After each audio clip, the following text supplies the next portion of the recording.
பண்ணியிருக்கோமோ அதுக்கேற்ற மாதிரி வந்து சேனல் பிஸ்னஸ் ஹெட் முடிவெடுத்து அந்த ரிலீஸ் நடக்கும். சில சமயம் பார்த்தீங்கன்னா ஒரு ஃபெஸ்டிவலுக்கு நாங்கள் தள்ளி வச்சு கூட ரிலீஸ் பண்ணுவோம்.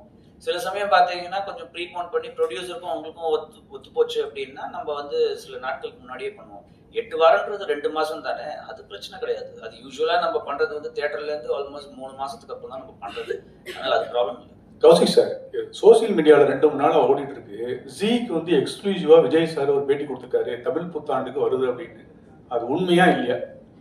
எனக்கு தெரிஞ்சு இது வரைக்கும் அந்த மாதிரி பேட்டி எதுவும் நடக்கல. அதனால புத்தாண்டு அன்னைக்கு பார்ப்போமே, வந்ததுன்னா பார்ப்போம், வரலன்னா பார்க்க மாட்டோம், அவ்வளோதான். சார் கௌசிக் சார், அது மாதிரி டேரக்டர்கிட்ட கேட்க வேண்டிய கேள்வி தான். நீங்களும் ஜிக்கு கிட்டத்தட்ட டேரக்டர் தான், அதனால உங்கள்கிட்ட கேட்குறேன். இந்த சீரீஸில் ரொம்ப நல்லா பண்ணியிருக்கீங்க நான் சொன்ன மாதிரி.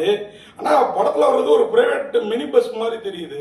ஆனால் அந்த ஒரு எபிசோட்லையும் போடுறப்ப சேலம் டு மேட்டூர் பஸ்ஸே காமிக்கிறீங்களே, என்ன காரணம்?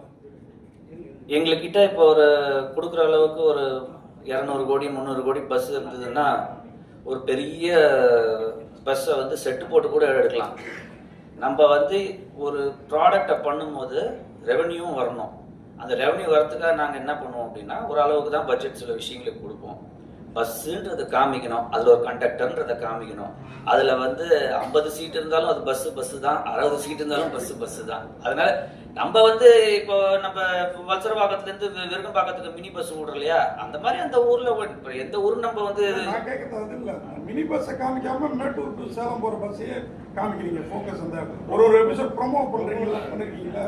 அதில் அந்த ஷார்ட் வந்து ஒரு கிரியேட்டிவா வந்து டைரக்டர் எடுத்திருக்கிற இது. ஆமா, ஸோ அதில் என்ன அப்படின்றது வந்து அது ஒரு டைரக்டர் பாயிண்ட் ஆஃப் வியூவில் அவர் வச்சிருக்காரு.